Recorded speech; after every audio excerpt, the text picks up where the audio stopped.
La loi des sièges va ouvrir la voie à plus de droits pour les employés et notamment pour les vendeuses. Alors, t'as la ref?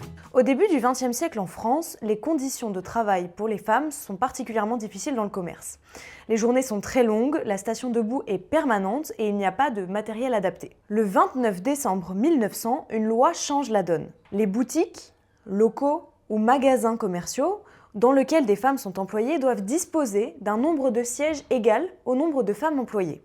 Les sièges doivent être distincts de ceux destinés aux clients. L'application de la loi est confiée aux inspecteurs du travail, pouvant pénétrer dans tous les établissements concernés pour vérifier la présence de ces 10 sièges. En cas de manquement, les employeurs encouraient à l'époque une amende de 5 à 15 francs, pouvant être renouvelable. Cette loi, surnommée loi des sièges, marque une première reconnaissance légale du droit au repos des employés du commerce. Elle témoigne d'un tournant dans la protection des travailleurs, mais également dans la prise en compte de l'hygiène et du bien-être au travail. Et si la loi concernait explicitement les femmes, c'est parce que c'était elles, à l'époque, qui tenaient en grande majorité les boutiques en tant que vendeuses ou manutentionnaires.